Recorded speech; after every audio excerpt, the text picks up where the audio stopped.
Yeah, and if anyone does join partway through, I realize you're not going to hear me say this because you will be joining, but this will be recorded. This is being recorded, so you'll be able to access it on our community portal anytime you like. So I will get going. So welcome to our supporter referrals webinar for June 2022. We would just want to really reinforce what that process looks like, update on some changes, and give you folks some opportunity to ask some questions. So at the end, you can fill in your questions in the Q&A box at the bottom of your screen there as we go. That can be done anonymously as you like. And we will get to those at the end. We'll have some time set aside for that. So before we do begin today, I do want to take a moment to respectfully acknowledge that the island of Newfoundland, where we are located and delivering this session from today, is the ancestral homelands of the Beothuk, whose culture has now been lost forever. We also acknowledge the island of Newfoundland as the unceded traditional territory of the Beothuk and the Mi'kmaq. And we acknowledge Labrador as the traditional and ancestral homelands of the Innu of Nitassinan, the Inuit of Nunatsiavut, and the Inuit of Nunatukavut. Today, these lands are home to a diverse population of Indigenous and other peoples, and I would like to acknowledge with respect the rich and diverse histories and cultures of the Mi'kmaq, Innu, and Southern Inuit of this province. We commit ourselves at End Homelessness to working in a spirit of truth and reconciliation to make a better future for all. So in our supporter referrals webinar this afternoon, I'll be presenting. I'm the Manager of Systems Coordination. My name is Abigail Shepard, and you'll also be hearing from Colton Paletti, who's our Coordinated Access to Homes lead. Hi there. So in terms of what supported referrals is, so it's a program which provides flexible and customized financial resources to enable individuals and families experiencing or at imminent risk of homelessness to achieve, and in some cases maintain, housing stability.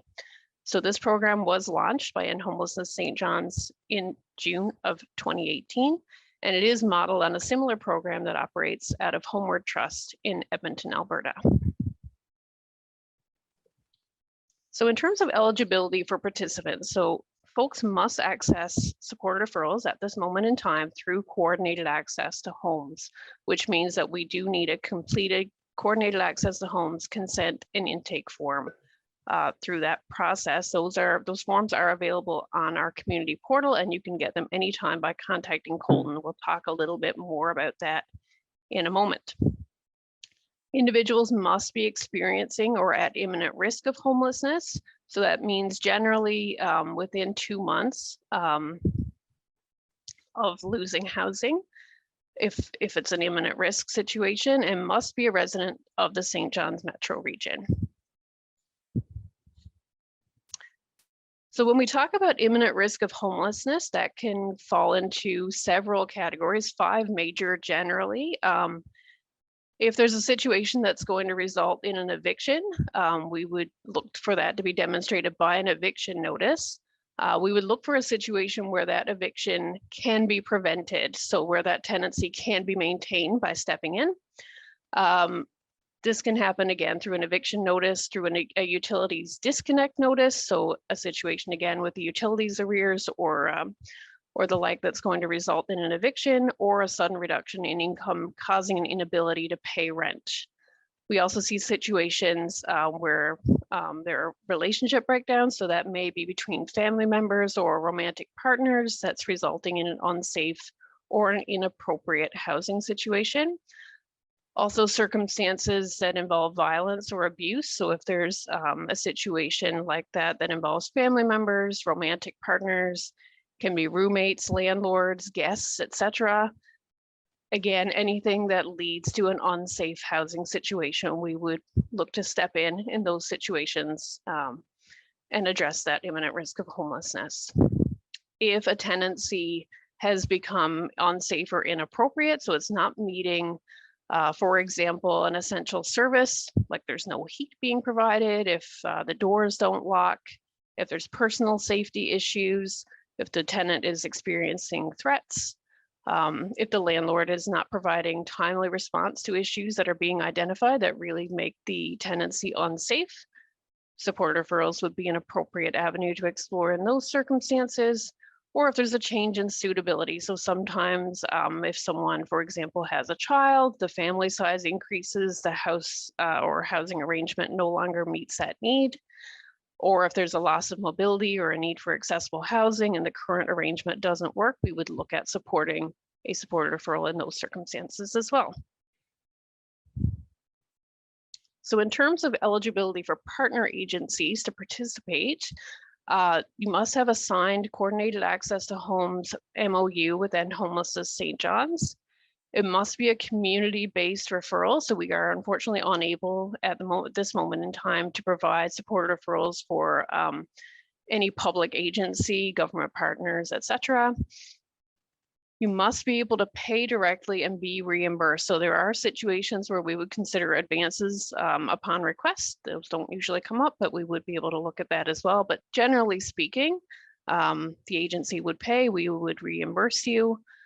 And you must have, you must be able to demonstrate that you've exhausted mainstream resources for other supports. A great example would be if you're looking to have a security deposit supported and someone is accessing income support would generally fund $372 of that supported referral. So if the damage deposit or security deposit is more than that, we would look at the difference, but we would ask that you access that or confirm that first so that we can then make up the difference if need be. So there have been a few changes in 2022-23. The main one being that we have removed, if you have accessed supported referrals in the past, you would have known that we had added a 10% administration fee for completing supported referrals for agencies. We do know that that is an onerous process for agencies to complete and for administration professionals. And it's unfortunate to have to kind of remove that at this time, but it does allow us to allocate an additional $21,500 towards participant needs. Didn't make that change lightly, but it has proven quite helpful already. We are seeing a huge increase in terms of demand for supported referrals, and being able to sort of increase the amount of dollars that we're able to allocate for that is quite helpful. We've also removed ongoing expenses. So those would have been very few and far between, but there would have been some of you may be familiar with former front step clients or homeless prevention and rapid rehousing clients who would have had an ongoing sort of rental support arrangement through supported referrals. These have all now been transitioned to the Canada Housing Benefit through NL Housing. And finally, one of the big changes since April of this year is the emphasis on prioritization according to homelessness status and chronicity. So when we talk about chronic homelessness, we're talking about someone who has been experiencing homelessness for 6 months of the past year, past 12 months, or 18 months of the past 3 years. So because again, obviously at this moment in time in our province, there are huge increases in terms of cost of living, poverty concerns. We definitely keep an eye on those, but we do have to prioritize supported referrals to really address housing and homelessness issues. So our prioritization in terms of the way we process these has changed a little bit. So speaking specifically to prioritization, we are currently prioritizing in the following order, so descending order. So folks who are currently experiencing homelessness and are currently chronically homeless by that definition would be kind of top of the list in terms of where we would look to intervene. Currently homeless folks, and then not with no experience of chronic homelessness at the moment. And then we'd get into the imminent risk folks. So imminent risk individuals who are experiencing, who do have a history of chronic homelessness, followed by imminent risk folks who have a non-chronic history of homelessness, but do still have some history of homelessness, because again, we know that the biggest predictor for homelessness is past homelessness. And finally, imminent risk folks who don't have a history of homelessness. So you may, again, see in terms of, and Colton can speak to this a little more as well, but it may seem like we might be asking more questions in terms of those specific situations. but it's primarily because we want to make sure that we're solving for the right issue here and able to kind of funnel those conversations about affordability in our province in the right directions, which may not necessarily be solving at the supported referrals level. So we do, again, reserve the right to approve only a portion of the request, which is on a case-by-case basis. And those we can chat out when they come up.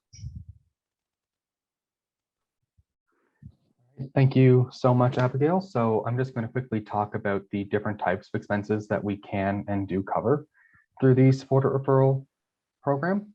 There are 8 main types of expenses we will cover here. We do have a 9th case for all the others, but in general, we can look at one-time rental assistance, moving expenses, rental arrears, housing setup costs, utility arrears, property maintenance or repairs, security deposits, and storage.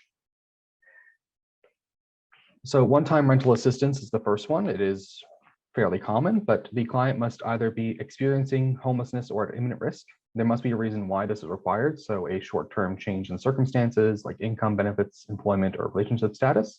And we need to see a plan to ensure the rent payment moving forward without a second intervention from the support referral program. It is time limited as per reaching home directives from the federal government and the federal programs of 1 to 3 months. That doesn't mean we will look at all 3 months. It just might mean that 3 months is the limit of what we would consider in these cases. We would need certain times of documentation. This is true for all of our claims and all of our cases. In this case, we would need a signed lease or intent to rent if it's applicable or available. We need to know the monthly rental amount, and we need to see the sustainability plan. The sustainability plan does not need to be a full page written in Microsoft Word. A couple quick sentences in email is totally fine for that kind of use. And then when you're doing the claim to Abigail, which you can talk about a bit more later, we would need to see the proof of payment to the landlord. The next kind of case we look at is rental arrears. So this would be for a client who is at imminent risk only, so it's preventing that eviction. We would need to see some kind of documentation from the landlord that would allow the tenant to remain in the unit after the rental arrears are paid and the eviction is then stayed. We'd also need to know that the client will be remaining there on their own accord. This can't be used for somebody who has rental arrears but is thinking about moving the next month. It just has to be for someone who wants to maintain that tenancy. There's no time limit on this one, but we do need to see the signed lease or the intent to rent if it's applicable or available. We'll need to see the proof of the imminent risk, so the eviction notice or some kind of documentation from the landlord outlining the arrears and that the eviction notice will be coming. And we'll need to see the sustainability plan along with the amount of arrears being requested. The documentation we need here is just the proof of payment to landlord. For utility arrears, this is probably one of the most common cases we get for supporter referrals. It is typically for clients who are at imminent risk, but we can also consider old arrears for clients if they are preventing them from accessing housing in their name and a new address. So we would just need to see for these cases either the disconnect notice for someone at imminent risk, or we would need to see a recent copy of their bill for somebody who has an old arrear that needs to be cleared off. In the cases of the old bill, we can also take an email from NL Power customer service representative, as long as it outlines the name of the client, the date of the arrears, the account number, and the address of where the arrears were accrued, along with the amount. We do need the sustainability plan, and there is not really a time limit on this one. And then finally, the documentation you would need would be the proof of payment to NL Power.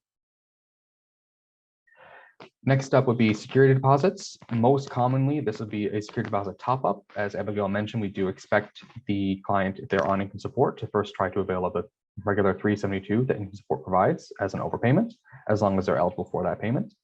This is usually meant for clients who are experiencing homelessness, and any amount on this claim must be in accordance with the RTA. So max 75% of the monthly rent, and cannot be used for a last month rent or something like that. We need to see the signed lease or intent to rent if it's available. We need to know the security deposit amount in full, not just the amount we might be overpaying. And we would need to see the proof of payment to landlord for the claim. So for moving expenses, that's another not too common. We do see quite a few of them. This can be a client who's either experiencing homelessness or is at imminent risk. We would first ask that you explore other payments, such as the income support moving expenses of $175 annually if they're eligible for it. And there is no real time limit on this kind of expense. We would need to see an estimate or quote based on the number of trips written if possible. This quote, we do understand that sometimes a moving company can't give you a confirmed number, but if you can get a decent range or a very close estimate, that's fine too. We would need proof of payment to the moving company with an explanation for anything that would be above or below the quote amount. Generally, it usually isn't too much above or below, but we do need to have that kind of written notice there. Next up, we have housing setup costs. So this is for typically clients are going to be experiencing homelessness. You have to explore other options first, such as the food bank, furniture bank, donation centers, request for specific items, etc. And this has to be required to access housing or to maintain housing stability. So we would need a list of the requested items and why they relate to housing. We also need to see the cost of those items itemized out for us. And then we would need finally the proof of payment with the receipts, depending on where you're picking up these items from. Next is property maintenance and repairs. So this would be for a client who is at imminent risk only, so we're preventing an eviction. It must be required so they can maintain their current housing. We will not look at these kind of referrals if a client will not be maintaining the unit they're currently in. It cannot be normal wear and tear or other items that the landlord is required to maintain. And over a certain amount, the landlord would be expected to go through insurance. There is no time limit on this kind of claim, and we do require to see the eviction notice, a written estimate or quote that includes both materials and labor. If the landlord has decided to complete the work, the maximum amount we will look at for labor costs will be the hourly rate, which would be a minimum wage plus $8 an hour as per service and L. Finally, we just need to see proof of payment that can either be to the contractor, landlord, or the store we're buying the materials from. Next up would be storage. So storage is a little bit different than the others. So typically clients are at imminent risk for losing their house, or they are just trying to maintain their items before they move into another unit. This must be required to enable rapid rehousing in the near-term future, which would be under 3 months. We are time limited on storage referrals to a maximum of 3 months by reaching home directives. That does not mean we can fund all 3. It just means at a most we can fund 3 months in one go for a client. We would need a written estimate or quote for storage. This can be an invoice from a storage company, some kind of email from their customer service team. That's all fine. And a sustainability plan that shows how this client will be exiting the storage arrangement, I guess, in the next 3 months or less. Finally, we just need proof of payment for that, and that's all you'll need for a claim. And our last category is other. So this is a very broad category. It can be for a client either experiencing homelessness or at imminent risk. We would need to see the specific needs or extenuating circumstances to look at these kind of claims. We'd also have to be able to see a demonstrable link between this claim or whatever they're looking for, along with accessing housing or maintaining housing stability. And we'd have to know that you first explored other options if they exist. A good example of these kind of claims would be things like pet-related costs, transportation, key replacements, that kind of thing. That's all something that can fall under other. This would be one-time or short-term. If it is short-term, under 3 months. Again, the documentation would depend on what you're looking for, and the claim form documentation would just be the proof of payment. Finally, and as Abigail kind of alluded to a little bit at the start, there are some other considerations for supported referrals. So we cannot fund any gaps in provincial payments. So ongoing delays in top-ups from Eastern Health, Canada Housing Benefit, or income support. We can look at the start of a tenancy, but we cannot continually look at those gaps if they continue to persist. We cannot fund application fees or money order fees for property management companies, but we can offer support where these amounts will become security deposits after the application. And if you have any questions, you can definitely reach out to us and we can go over that in more detail. We cannot use supporter referrals to fund internet, cable, or phone bills. It's not an option for us right now at this time. We are looking for other options as always. And we cannot fund rental arrears or deposits toward public landlords such as the City of St. John's or NLHC units. We are continuing to look for solutions to all these ongoing barriers. We just don't have anything at this moment in time. Finally, how to apply to the program is pretty straightforward. A Coles Notes version is that you would submit a consent and intake form to the Coordinated Access to Homes inbox, which would come right to me at ca@wecanendit.com. After you've submitted those forms, you'll be given a Coordinated Access ID on the response email. If you want to just send in the SR information and the intake and consent forms all at once, that's also totally fine. You'll just get the email back with everything at once. We want to ensure that diversion has been attempted and you've provided context and required documentations with the application email. And then finally, you would follow the claim process if you are approved. For complete how-to, you can go to our community portal, which is the same place where we'll be putting this recording when we're all done. And the password and link is on screen.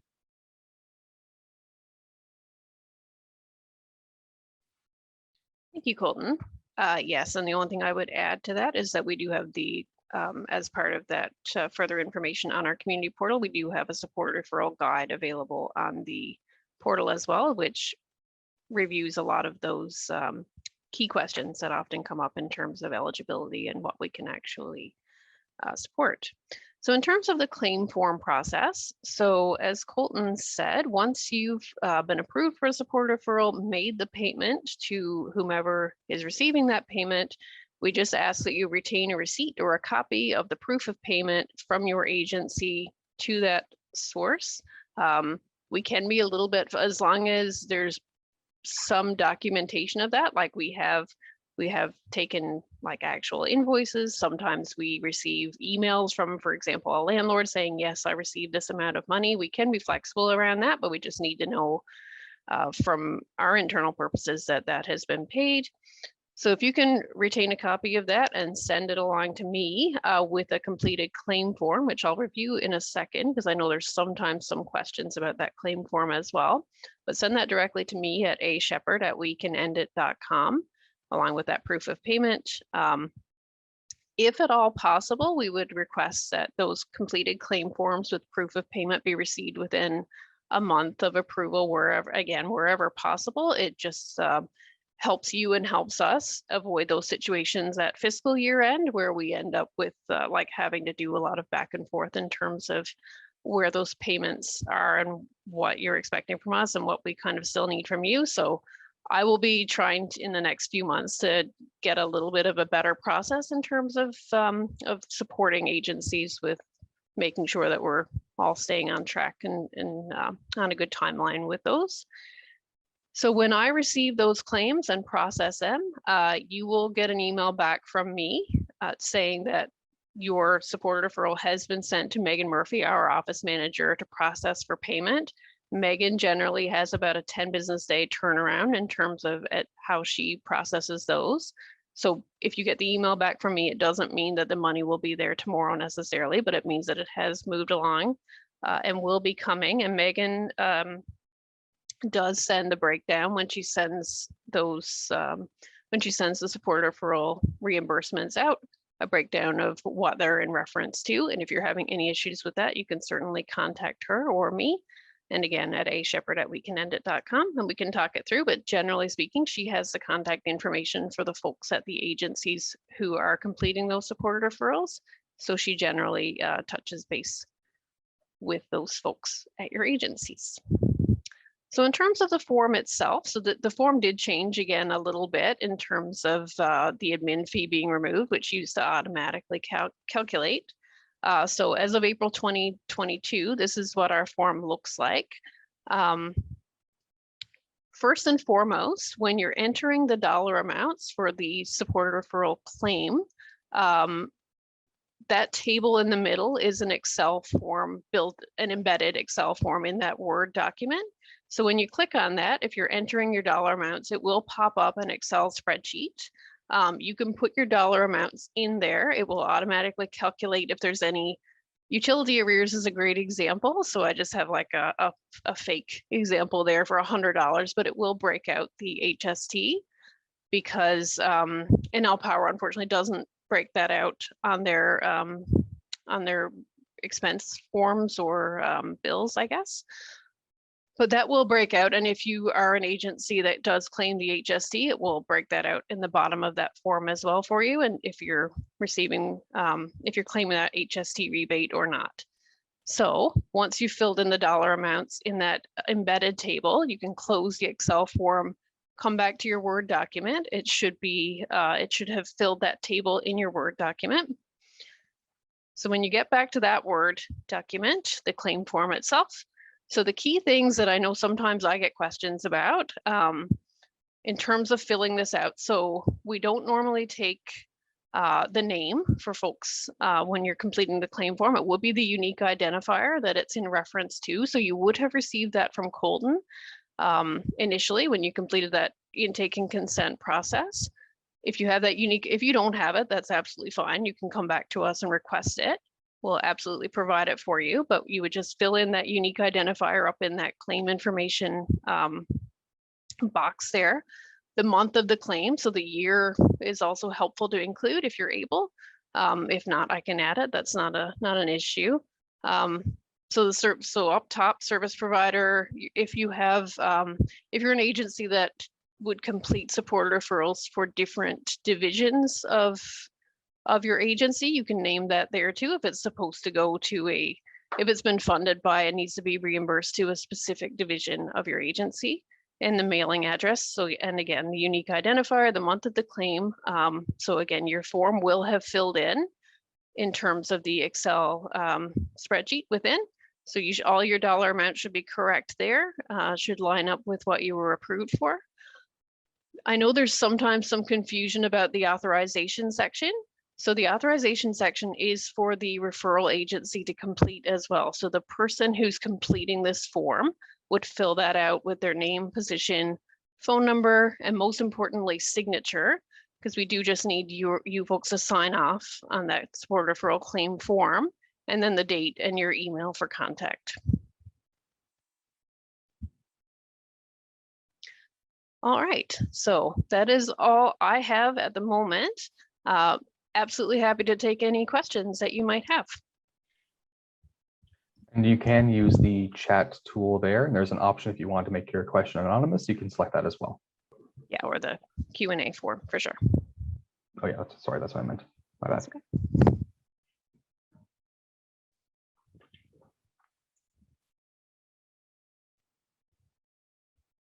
I think what we can go over while we're waiting for a question to come in is we do have a few common ones we get pretty often to the inbox. The first one would be, what is the length of time it takes from submitting a support referral to getting a response, whether it's a yes, a no, or even just asking for more information?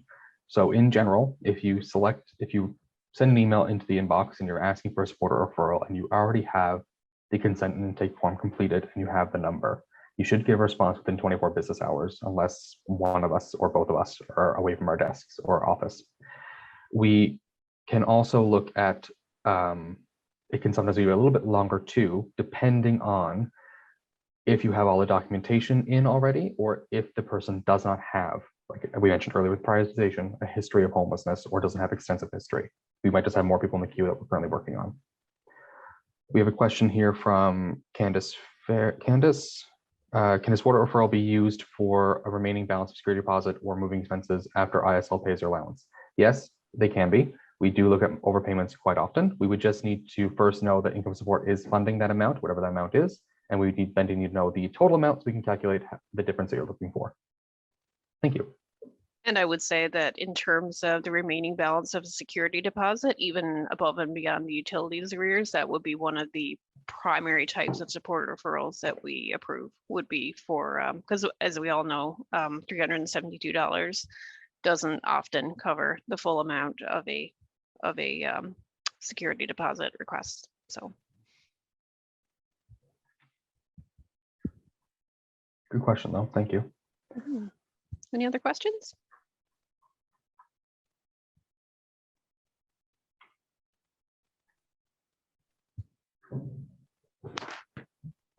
Okay. I mean, the other common question we get is, why was our referral declined? And the bigger answer to that one generally is either there isn't a strong sustainability plan in place, so we don't feel that the client will be able to maintain their housing past that point, or the documentation provided doesn't answer all the questions we might have. So we don't do many, I'm going to be honest, we don't see many people who are outright declined for lack of documentation. We can usually get what we need. The big part usually is the sustainability piece.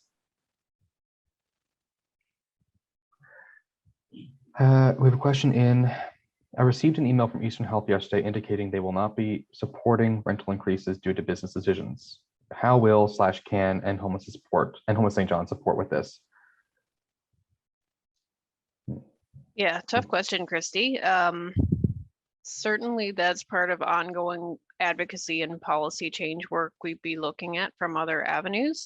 In terms of support referrals, again, I think we'd be taking that on a case-by-case basis. If there's situations where, much like the security deposit conversation, if there's no other avenue for folks, we would look to step in if we could.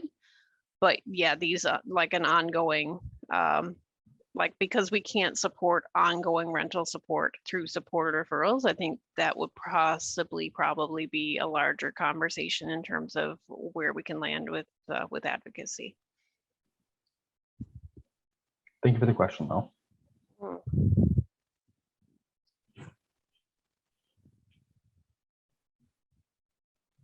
But it is certainly something that we're also concerned about because we know that it will and Yeah. does impact the folks we work with. Yes, of course. Does anyone have any more questions they'd like to have answered? Of course, if you have a question that's about a specific, you can email us. Our emails are on screen. We can happily help you out there. Yeah, and I would say for anything that's situational about certain, like particular folks you're working with, absolutely feel free to reach out to us anytime. But yeah, certainly we'll give it a couple more minutes. We know that folks are having their lunch and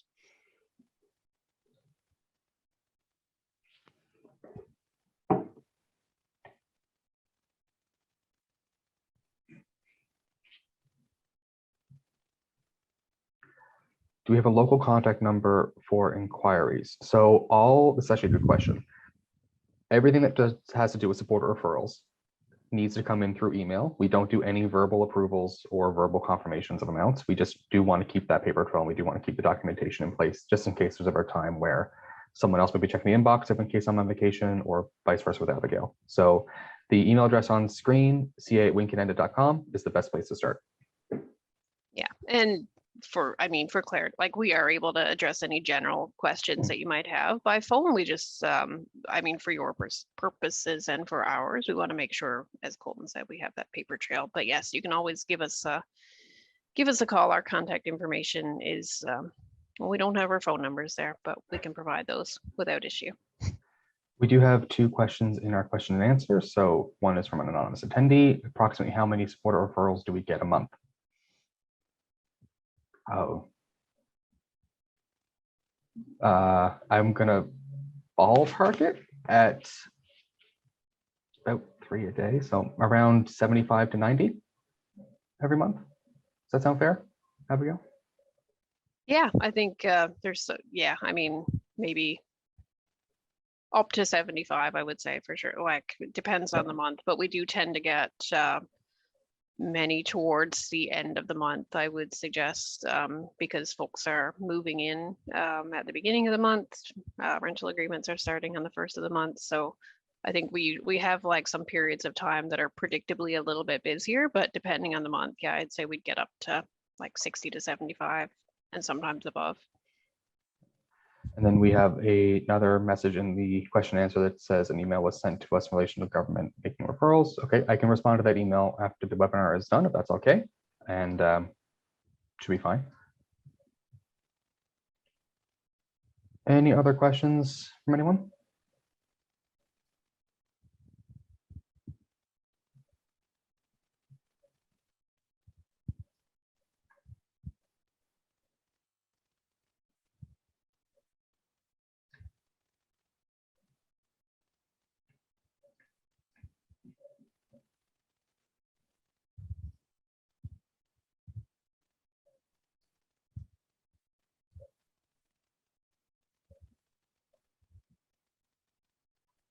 Okay. Okay, well, we very much appreciate you taking the time to attend today. Again, if you have any questions whatsoever, if anything comes up, you can contact us, either Colton at the coordinated access email, myself at ashepherd@wecanendit.net. You can reach us on our website at wecanendit.com. You can access the community portal there. If you have any issues accessing the community portal, please just let us know. We'd be happy to help. We are trying to, that is a bit of a living kind of entity. So we're trying to make sure that we have that updated with all the most current information and resources available through End Homelessness St. John. So we will keep that, so you can keep checking in there because things will change. But otherwise, very much appreciate your attendance and thanks. Thanks so much. Everyone, have a great weekend ahead. Have a great day. Or, yeah, no, it's Thursday. Have a great day. No. Almost Friday. Take care.